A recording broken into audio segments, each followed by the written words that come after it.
जय गणेशाय नमः. आज आपण श्री मनाचे श्लोक यातील 59वा जो श्लोक आहे त्याचा आपण आज अभ्यास करणार आहोत. कसा आहे तो श्लोक? मना कल्पना कल्पिता कल्पकोटी नव्हे रे नव्हे सर्वथा राम भेटी मनी कामना राम नाही जयाला अति आदरे प्रीती नाही दयाला. जय जय रघुवीर समर्थ. जय श्रीराम. या श्लोकामध्ये समर्थांनी आपल्याला अगदी स्पष्ट जणू काही झणझणीत अंजन आपल्या नेत्रात घातलेलं आहे की काय असतं, मनुष्याला विचारांचे मनोरे बांधण्याची खूप सवय असते. खूप कल्पना करत असतो तो की नाही मी असं करेल, मी तसं करेल, आणि संकल्प त्याचे असे असतात ना की आहा हा हा हा नाही मग मला हे भेटलं तेव्हा मी हे करेल, किंवा माझं असं झालं तर मी तसं करेल. असे संकल्पाचे मनोरे तो बांधत असतो की नाही मग एकदा हे काम होऊ द्या मग बघा मी काय करतो. असं प्राय आपण समाजामध्ये बघत असतो. आणि असे जे संकल्प असतात हे संकल्पांचे मनोरे बांधत असतात, पण नुसत्या कल्पनांनी रामाची प्राप्ती होत नाही. राम भेटीसाठी नुसती कल्पना किंवा इच्छासुद्धा पुरेशी नाही आहे. म्हणजे एका अर्थानं आपल्याला माहिती आहे की नुसतं रामाचं नुसतं नामस्मरण जरी केलं तरी अनेक जन्मांचे पाप आपले जे आहेत ते धुतले जातात. पण रामाला जेव्हा आपल्याला प्राप्त करून घ्यायचं म्हटलं म्हणजे मग संकल्पाचे मनोरे बांधता येतील का? आणि म्हणून आजही आपण असं बघत असतो की लोकांच्या मनात अनेक प्रकारच्या अंधश्रद्धा असतात. हो सध्या काय करत नाही, सध्या आमचा प्रपंच चालू आहे. मग ते रामाच्या बाबतीत मग आम्ही जेव्हा रिटायर होऊ तेव्हा आम्ही परमार्थ करू. म्हणजे जणू काही लोकांनी प्रपंच आणि परमार्थ वेगळेच करून टाकलेले आहेत. पण माझ्या सद्गुरुनाथ पूर्णवादाचार्य परमपूज्य डॉक्टर रामचंद्र महाराज बारनेरकर स्पष्ट सांगत असतात की ज्याने प्रपंचाला परम असा अर्थ प्राप्त होतो त्याला परमार्थ म्हणतात. आणि हा प्रपंच आणि परमार्थ हे दोन वेगवेगळे नाही आहे, ते हातात हात घालून असतात. आमच्या उपासना आम्हाला कशाला करायची असते की दररोज आमच्या प्रपंचाला ती गती प्राप्त व्हावी. आमच्या मनातले जे संकल्प आहे नित्य संकल्प म्हणून म्हणतात सत्यसंकल्पाचा दाता नारायण. आमच्या मनातला आजचा जो संकल्प आहे तो आमचा आजच पूर्ण झाला पाहिजे. याच जन्मी याच देही याची डोळा. जसं आपल्याला माहिती आहे संतसुद्धा म्हणतात की याची देही याची डोळा पाहिन मुक्तीचा सोहळा. हा त्यांचा संकल्प आहे. मग या संकल्प त्यांना असा गादीवर बसून किंवा एखाद्या आसनावरती बसून प्राप्त झाला का? त्यांना ते कष्ट करावे लागले. तेवढं त्यांना ते नामस्मरण नामजप आणि हे करता करता ईश्वरानं जे काही विशेष काम त्यांना दिलं, ज्याला सद्गुरुनाथ रामचंद्र महाराज पारनेरकर एक शब्द वापरतात तो म्हणजे स्वधर्म. ते स्वधर्मपूर्ती झाल्यानंतर आमचे स्वधर्म काय हो? ठीक आहे स्वधर्म जाऊ दे, आपण तो स्वधर्म खूप लांबचा विषय. पण याच्यामध्ये एक शब्द आलेला आहे कोणता? की कल्पना कल्पिता. आता कल्पना कल्पिता याला आपण थोडंसं संकल्पाच्या माध्यमातून घेऊया की संकल्प हे मनातच झाले पाहिजे.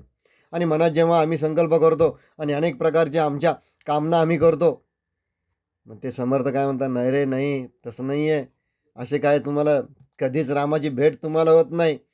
आणि मग ते पुढं काय सांगता, मनी कामना राम नाही जयाला. आता याच्यातून आपल्याला दोन गोष्टींचा अर्थ घ्यायचा आहे की मनी कामना राम नाही जयाला.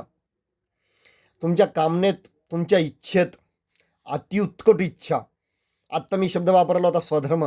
स्वधर्म म्हणजे काय की या जगात जाऊन हा सुद्धा महाराजांनी परमपूज्य रामचंद्र महाराजांनी याविषयी खूप सुंदर आम्हाला समजून सांगितलं की स्वधर्म म्हणजे काय की आम्ही जगत असताना आमचा जन्म, आता हे बघा म्हणे वासनाच्या संगे जन्म घेणे लागे, मग ती कोणाची वासना असते? ती वासना त्या वासुदेवाची असते. आणि ते वासुदेव ते वरती ठरवत असतात की या जीवनात जाऊन पृथ्वी तलावरती हे कार्य करावं. आणि हे कार्य म्हणजे आमचा स्वधर्म. आणि त्यावेळेस ते त्या देवताचं जे स्वरूप असतं ते स्वरूप म्हणजे आमची इष्टदेवता. पण हे कोणाला कळतं? हे सद्गुरूंना कळत असतं. हे सद्गुरू आम्हाला सांगत असतात. आणि म्हणून ही जी कामना असते ना, ही कामना एक कामना म्हणजे आमचा स्वधर्म ओळखणं. आणि यामध्ये यांनी असं सांगितलं मनी कामना राम नाही जयाला. एवढं सोपं नाही हो रामाचं नाव मुखात यायला सुद्धा. अनेक जन्मसंसिद्धीम असा शब्द वापरलेला आहे संतांनी. भगवद्गीतेत भगवान श्रीकृष्णांनी हा शब्द वापरला. अनेक जन्माचं पुण्य असावं लागतं पाठीशी. आणि मग त्यावेळा कुठं आम्हाला आमच्या मुखात आम्हाला तशी बुद्धी होते. आणि ती कशी होते आणि काय होते? आता हा जो रामदास स्वामींच्या मनाचा जो श्लोक आहे तो यासाठीच त्यांनी दिलेला आहे.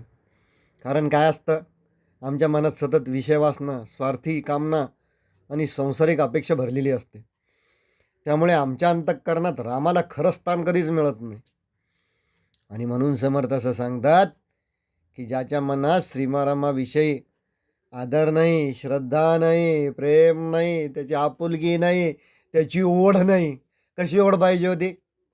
रामचंद्र महाराज पारनेरकर मोठं सुंदर सांगतात, पिया मिलन की आस, की जसं त्या प्रियसीला प्रियकराच्या किंवा प्रियकराला प्रियसीच्या भेटीची आस असते, तशी आस जोपर्यंत त्या ईश्वराला भेटण्याची आमच्या अंतःकरणात ती निर्माण होत नाही, तोपर्यंत त्याची खरी अनुभूती आम्हाला कशी मिळणार?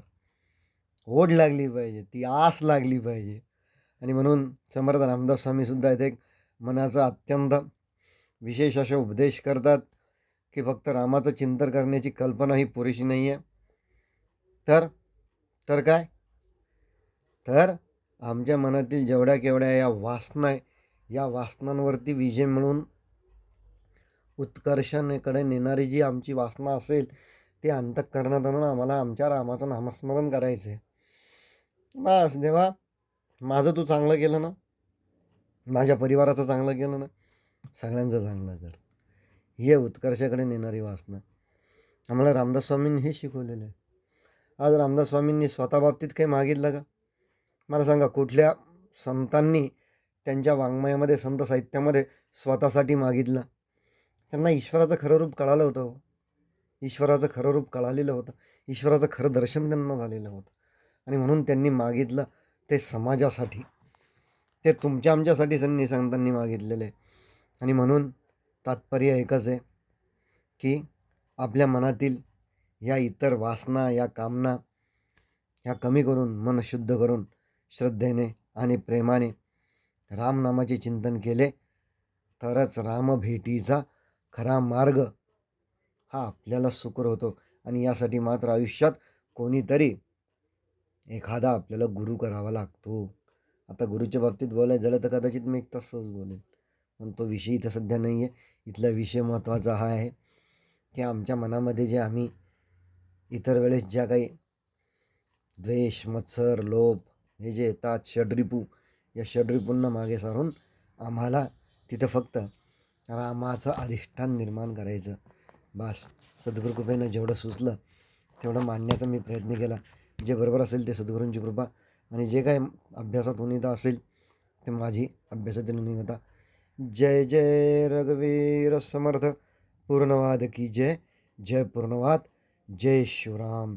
भारत माता की जय. सनातन धर्म की जय.